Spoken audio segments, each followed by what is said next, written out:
रङली चियाबारी स्थित जिसे डल्लै तानिनु पर्ने नि स्वर्गीय पञ्चवीर मोक्तान अनि जयमाला के सुपुत्र श्री टाँसे मोक्तान अनि त्यसै तल्लो भेगको रङलीका हाम्रा एमपी राईका सुपुत्री हाम्रा रत्न राईसँगको एउटा वैवाहिक सम्बन्ध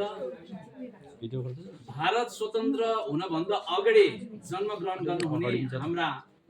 माताश्री अनि पिताश्रीको यो जुन चाहिँ एउटा वैवाहिक सम्बन्ध 1964 मा भएको थियो भनेदेखिलाई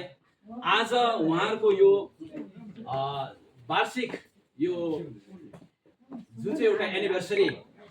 60 साल पुग्दाखेरि उहाँको परिवार हाम्रा मोक्तान फ्यामिलीका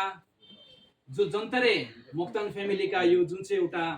एनिभर्सरी उत्सवमा हाम्रा मुख्य अतिथिको रूपमा कालिम्पोङबाट उहाँकै भाइ हाम्रा सानो आगो आइपुग्नु भएको छ अनि त्यसै गरी सम्पूर्ण अतिथिगणलाई पनि आफन्तहरूलाई पनि यहाँ निम्ताएका छौँ र यो एउटा खुसीको माहौलमा हाम्रा मोक्तान परिवारले जसले उहाँको सुपुत्र श्री डीके मोक्तान आनन्द मोक्तान सराङ्गा मोक्तान बिना मोक्तान अनि त्यसै गरी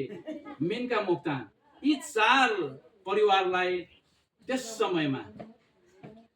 पढे गुणे के काम होलो जति माम भन्ने समयमा पनि उहाँहरूले असल शिक्षा र एउटा सत्कर्म अनि एउटा संस्कार दिएर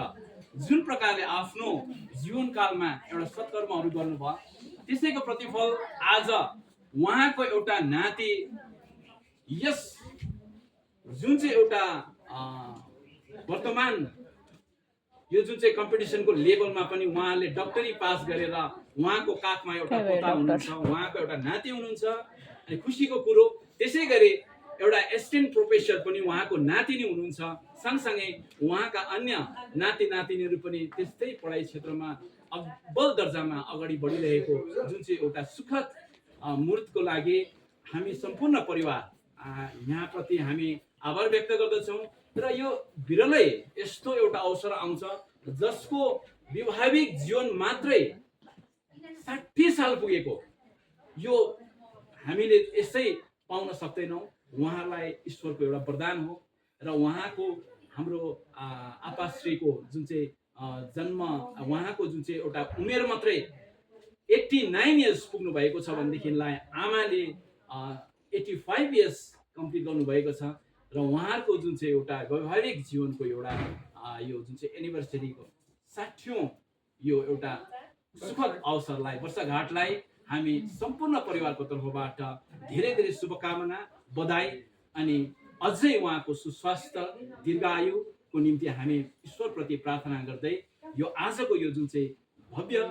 अनि सभ्य कार्यक्रममा यहाँहरू जतिले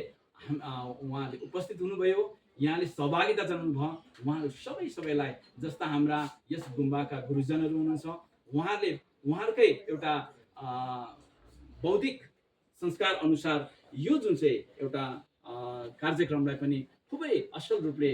निभाइदिनु भएको त्यसको निम्ति पनि हामी सब परिवारको तर्फबाट आभार व्यक्त गर्दछौँ र फेरि पनि अन्य जति पनि शाखा सन्तानहरू यस पुनित भेलामा उपस्थित हुनुभयो सबैलाई धन्यवाद अनि आभार व्यक्त गर्दछौँ। धन्यवाद।